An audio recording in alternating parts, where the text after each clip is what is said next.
Hello and welcome to today's video. Now if you're a new subscriber to this channel, then welcome, hope you enjoy the content. If you've been a long time subscriber, then you'll know all about what this channel is about. And this channel is about building motorcycles. Now don't worry, we're not going to do anything other than build motorcycles and ride them and basically do anything revolving around motorcycles on this channel. But I thought I'd make this video to share my 2 cents worth of knowledge and experience from my time on YouTube. There are a lot of people out there who ask me questions. I get on people asking me how to start a channel and what do I know about starting a channel and everything like that, and what tips I can give to them. So I came up with these 5 tips on what I've learned working with YouTube, and where they might not be foolproof or anything like that. It's kind of my input on what's worked for me, and I'm by no means a successful YouTuber in that sense. I'm not one of these people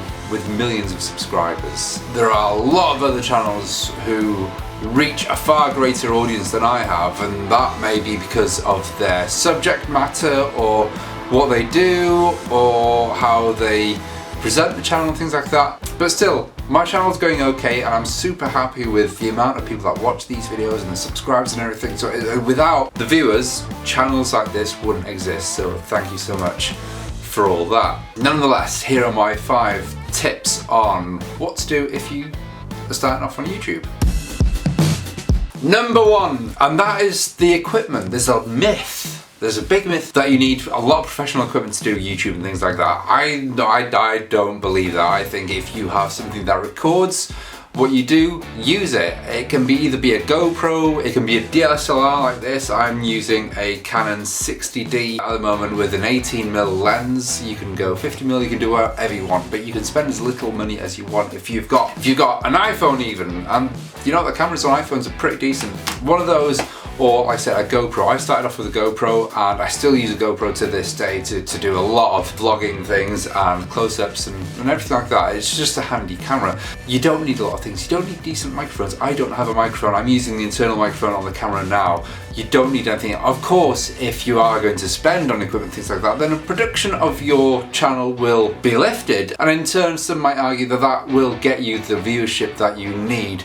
But to start off, you really don't need to spend a lot. See how it goes, find what you're comfortable at, and then once you are certain that that is what you want to do and everything like that, then you can start investing money into YouTube. But to begin with, no, you don't need to invest a heck of a lot of things. Lights could be fairly important.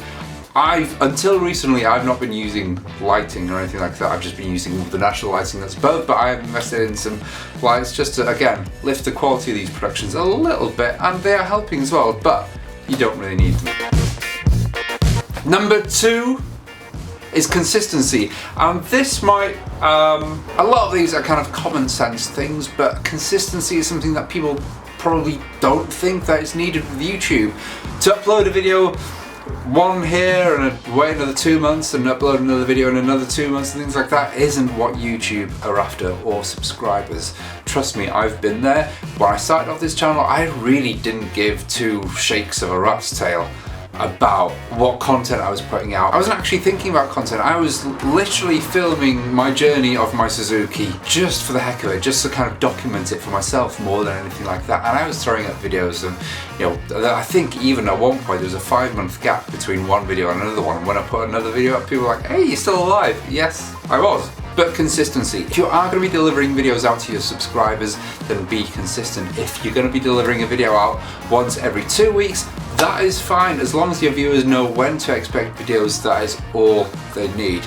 Now, on YouTube side of things, YouTube will actually recognize on the number of videos that you post up, and it will actually reward you for posting up a consistent supply of videos, because obviously at the end of the day, YouTube do want to make money from you, and if they see that you're putting the effort into it, then YouTube will reward you by then pushing your videos more and more and things like that. So if you have a plan, stay consistent. Another thing as well with this point as well of consistency is not to become complacent. If you see that a video is doing well, and if you see that a video has gone viral if you're one of these lucky people, don't become complacent. Don't think that this video will actually take your channel to places that you want it to go, because views do quickly drop, and YouTube again realizes, hey, this person hasn't posted up a video in a while, and they will start demoting a video like that. So if you do have a video that's doing well, don't become complacent, keep at it. That should be your next piece of motivation to actually deliver another piece of video that follows that good one, in a way, if that makes sense.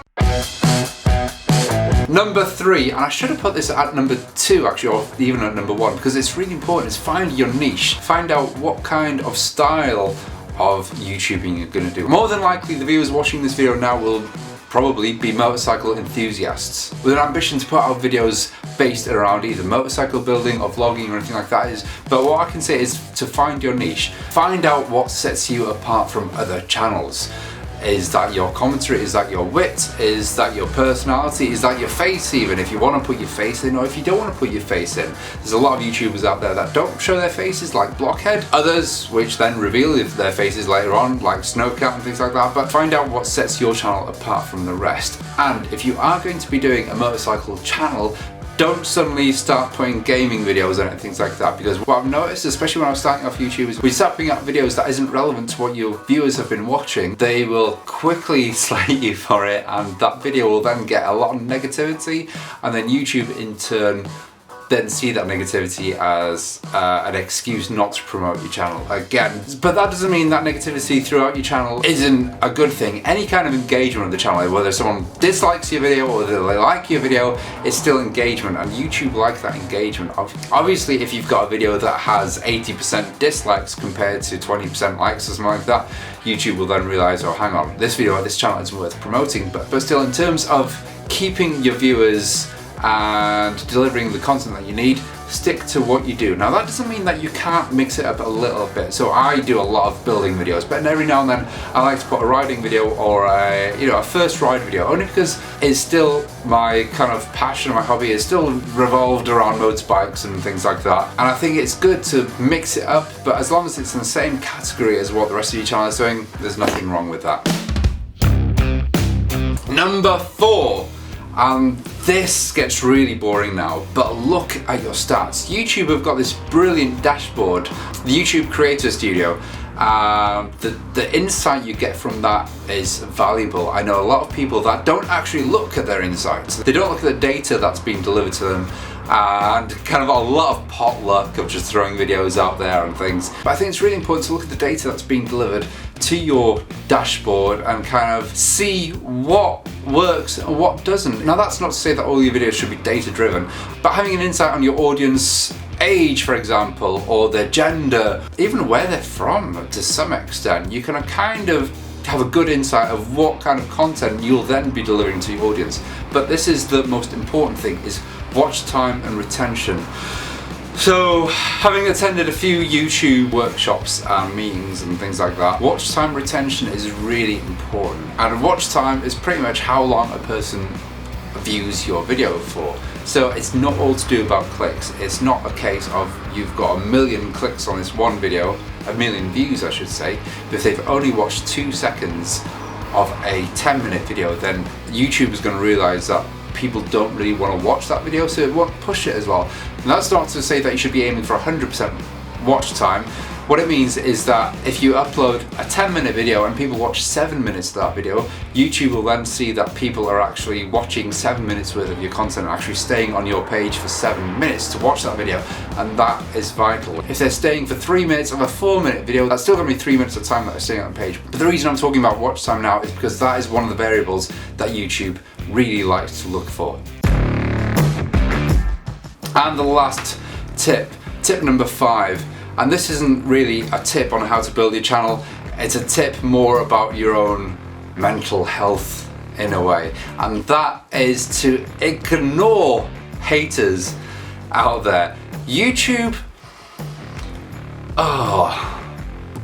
it brings out the worst in people. It can bring out the good in people, but it can bring out the worst as well. And if you are a YouTuber, you are going to be exposing yourself to a lot of criticism and a lot of comments. And there are a lot of haters out there. I've had my fair share, and to some extent, you have to be thick-skinned. If you are, I seriously feel sorry for the younger generations that are getting into YouTube now, because I think having age and a bit of wisdom behind you kind of makes you not take these comments too hard. I'm seriously thick-skinned. It's to do my job. As a designer, your designs get criticized on a daily basis. Clients don't like your designs, they want you to change things and everything like that. So I think it's because of my job I'm actually used to pretty bad criticism at some points. What you'll find is a lot of people actually giving you bad comments just for the sake of being nasty, and there are nasty people out there. There's no room for nasty people in this world. I don't think that anyone should be nasty. Criticism, yes, criticism is good as long as there's a positive to that criticism. If someone says that you're doing something wrong, yes, acknowledge it. If they've got a solution on how you can better it, even better. I get a lot of people saying, oh, I wouldn't have done that way, or I wouldn't have designed the bike that way. And if you say, that's fair enough, how would you have done it? Not as a way to have a dig at them or anything like that, but just as an insight to see what your viewers are actually thinking or what experience they might have. Chances are, with welding and something like that, you are going to get someone who's better than me at welding, and I will always open up my ears to learn from them. And that's the most important thing, is that YouTube is a good platform to learn. But when people are being downright nasty and just criticizing you for the sake of being nasty, no place for it. There is a report button on YouTube as well, so you can easily use that report button. You can block that user from your channel. So if you see that they're a persistent nuisance and they start criticizing all over the place on your videos, start being nasty, and you have to live with that nastiness, and every time you go into your channel you get another nasty comment from them, then simply block them. That's what it's there for. It's to get rid of them from your channel, and I think that's a really important feature that YouTube has introduced, and use it. It's there. And on the same note as that, to ignore haters, is do what you want to do. If you want to build a bike that's lime green and has a Dukes of Hazzard horn or something like that, do it. Don't let other people influence what you put out, what content you put out there. You know what kind of content you want to give out there, you know what kind of builds you want to do. Do it. What you'll find is if your channel has a good subscriber rate or a good set of viewing figures and something like that, you must be doing something right. So when you get that one person saying your channel's crap, don't do this, you kind of take that on board more than your other viewers who are repeated viewers and who like what you're doing, and you start questioning yourself, going, should I be doing that like that? But at the end of the day, ignore them. Do what you want to do. Style your bike how you want to style it. Build it how you want to build it. It is your channel. It is nothing else. You, at the end of the day, are providing something for people to watch for free. And if people don't like what you do, then they don't have to watch it. Don't let them sway your designs or anything like that. That's the most important thing I can say, is stay true to you, and if you want to build a bright pink bike with 6 wheels, do it. Now that is all from me. It has been a lengthy talking video, but I think sometimes this channel needs a break from building. But I have had a good break from building now, and it will be back onto the Ducati Monster, which I have started filming some bits. We are making a custom fuel tank for that out of carbon fibre, and that has been shaped, so it is looking super cool, and that video will be up and coming as well. But until next week's video, ride safe, stay safe, and I will Friday's video even. Ride safe, stay safe, and I will see you on Friday.